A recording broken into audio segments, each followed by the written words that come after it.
സംഗീത് പ്രതാപ്, ഷറഫുദ്ദീൻ പ്രധാന വേഷത്തിലെത്തുന്ന it's a medical miracle teaser അവർ റിലീസ് ചെയ്തിട്ടുണ്ട്. കണ്ടുവെക്കാൻ പോവാം. വിശ്വസിക്കാൻ കുറച്ച് പാടുള്ളൊരു കഥയാണ്. Crime ആ? 2 വർഷം മുമ്പ് എനിക്കൊരു ആക്സിഡന്റ് പറ്റി. ആക്സിഡന്റ്? കുറെ നാള് ഞാൻ കോമയിലായിരുന്നു. അയാളെ യുദ്ധനീഷ ചെയ്യാൻ പോവാ. അവർക്കാർക്കും കേൾക്കാൻ പറ്റാത്തത് താനെങ്ങനെയാ കേട്ടത്? കോമയിൽ സൂപ്പർ ഹീറോ പടമാണ്. അടുത്തുള്ളതും ദൂരെയുള്ളതും നിങ്ങൾക്കൊന്നും കേൾക്കാൻ പറ്റാത്തത് എനിക്ക് കേൾക്കാം. എനിക്ക് ഇങ്ങനെയാണ് എല്ലാം കേൾക്കാം. നിന്നെ ഹോസ്പിറ്റലിൽ കൊണ്ടുപോയേ 2 ബ്ലഡ് ഒക്കെ തന്നായിരുന്നു. രൂപ പക്ഷെ പുള്ളിക്കാരി കേൾക്കാൻ പറ്റാന്ന് പറയുന്നത് അതൊരു സൂപ്പർ പവർ അല്ലേ? 9 മണിക്കൂറായി എന്റെ കുട്ടി ആ കാനെ കിടന്നത് അറിയോ? ഓ, സംഭവം സംഗീതിന് ഒരു ആക്സിഡന്റ് സംഭവിക്കുന്നു. ആ ആക്സിഡന്റ് സംഭവിച്ചതിന് ശേഷം ആർക്കും കേൾക്കാൻ പറ്റാത്ത കാര്യങ്ങളൊക്കെ പുള്ളിക്കാരന് കേൾക്കാൻ പറ്റും. അതാണ് ഇറ്റ്സ് എ മെഡിക്കൽ മിറാക്കിൾ ആ ഒരു ടൈറ്റിൽ വന്നിട്ടുള്ളത്. ഒരു സൂപ്പർ പവർ പോലെ തന്നെയാണ് പടം. ഇവനെ ഞാൻ പിടിക്കും. ആദ്യമായിട്ടാണ് നമ്മൾ ഫുൾ ടൈം നായകനായിട്ട് വരുന്ന ഒരു പടത്തിൽ ഇറ്റ്സ് എ മെഡിക്കൽ മിറാക്കിൾ.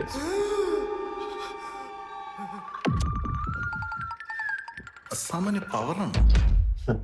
സെപ്റ്റംബറിലാണ് കേട്ടോ പടം വരുന്നത്.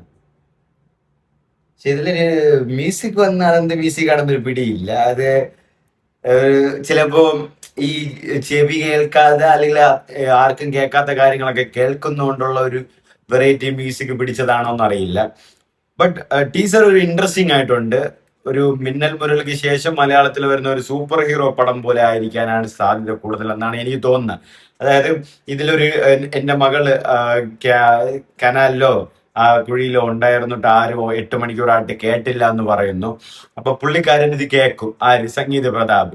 അപ്പൊ അതൊരു സൂപ്പർ പവർ ആണ്. എന്ന് വെച്ചാൽ ആർക്കും കേൾക്കാൻ പറ്റാത്തത് സംഗീതിന് കേൾക്കാൻ പറ്റും. ഒരു ആക്സിഡന്റ് സംഭവിച്ചതിന് ശേഷം സംഗീതിന് ഇങ്ങനെ ഒരു സൂപ്പർ പവർ കിട്ടുകയാണ്. ഇത് ചില സമയങ്ങളിൽ സംഗീത് മറ്റുള്ളവരോട് കൺവിൻസ് ചെയ്യാൻ നോക്കുമ്പോഴും അവർ വിശ്വസിക്കുന്നില്ല. ബട്ട് ലിറ്ററലി പടം പോയിക്കൊണ്ടിരിക്കുമ്പോൾ അവരെല്ലാവർക്കും മനസ്സിലാവും സംഗീതിന് ആ പവർ ഉണ്ടെന്ന്. ആൻഡ് സംഗീതിനെ ആക്സിഡന്റിൽ നിന്ന് രക്ഷിച്ച് ഹോസ്പിറ്റലിലേക്ക് കൊണ്ടുപോകുന്ന ഷറഫുദ്ദീൻ എന്നാണ് ഈ ടീസറിൽ പറയുന്നത്. മൊത്തത്തിൽ ഒരു വെറൈറ്റി ടീസറാണ്, ഇൻട്രസ്റ്റിംഗ് ടീസറാണ്. പ്ലോട്ടും ഒരു വെറൈറ്റി തന്നെയാണ്. കാരണം നമ്മൾ കണ്ടുവരാത്ത കേട്ടുവരാത്ത ഒരു സാധനം, അതായത് ഒരു ആക്സിഡന്റ് സംഭവിച്ചതിന് ശേഷം കേൾവി ശക്തി കൂടുന്നു. അതായത് മറ്റുള്ളവർക്ക് കേൾക്കാത്ത കാര്യങ്ങൾ നായകന് കേൾക്കുന്നു. എനിക്കൊരു ഒരു സംഗീതത്തിന്റെ ഒരു ഫസ്റ്റ് പടമാണെന്ന് തോന്നുന്നു ഫുൾ ഫ്ലെഡ്ജഡ് ആയിട്ട് നായകനായിട്ട് വരുന്നത്. പുള്ളിക്കാരൻ നല്ലൊരു ആക്ടിങ് കാലിബർ ഉള്ള ഒരു നായകനും കൂടെയാണ്. നായകൻ മീൻസ് ഒരു ക്യാരക്ടർ റോളൊക്കെ നന്നായിട്ട് ചെയ്യുന്ന ഒരു ആക്ടറും കൂടെയാണ്. അപ്പൊ ഇത് ഒരു ഫുൾ റോൾ നായകനായിട്ടാണ് വരുന്നത്. ഷ്യാമി എന്നൊരു പുള്ളിക്കാരനാണ് ഇത് ഡയറക്റ്റ് ചെയ്യുന്നത്. സെപ്റ്റംബർ മാസമാണ് റിലീസിന് എത്തുന്നത്. ഇപ്പൊ ഷറഫുദ്ദീനും കൂടെ സിനിമയിലുണ്ട്. പിന്നെ ആ പ്രേമലുവിലെ ആ ഒരു പുള്ളിക്കാരുടെ പേരെനിക്ക് വിട്ടുപോയി, പുള്ളിക്കാരി ഈ സിനിമയിലുണ്ട്. അത് മമ്മിയുടെ കൂടെ ഉള്ള ആ ഒരു കോ ആക്ട്രസ് പുള്ളിക്കാരി ഈ സിനിമയിലുണ്ട്. നമുക്ക് 1-2 അറിയാവുന്ന മുഖങ്ങളും ഉണ്ട്, അറിയാത്ത മുഖങ്ങളും വരുന്നുണ്ട്. അപ്പോ ഒരു സൂപ്പർ ഹീറോ പടമാണ് വരാൻ സാധ്യത കൂടുതൽ. കണ്ടിട്ട് അങ്ങനെയാണ് തോന്നുന്നത്. നോക്കാം എങ്ങനെയാണ് സിനിമ വരുന്നതെന്ന്. മിക്കവാറും ആ ഒരു ശക്തി അതൊരു സൂപ്പർ ഹീറോ പവർ അല്ലേ, അതൊരു ചെറിയൊരു കാര്യമല്ല എന്നുള്ള ഒരു ടൈപ്പിലാണ് വരുന്നത്. അപ്പൊ ഇനിയും ഇതുപോലുള്ള മൂവി റിയാക്ഷൻസ്, ട്രെയിലർ റിയാക്ഷൻസ് കാര്യങ്ങളൊക്കെ ആയിട്ട് വരാം. അപ്പം ഇതുവരെ എന്റെ ചാനൽ സബ്സ്ക്രൈബ് ചെയ്യാത്തുണ്ടെങ്കിൽ സബ്സ്ക്രൈബ് ചെയ്തോ, ലൈക്ക് ചെയ്തോ, കമന്റ് ചെയ്തോ, ഷെയർ ചെയ്തോ, ഹൈപ്പ് ചെയ്തോ. അപ്പൊ ബൈ ബൈ ഗൈസ്.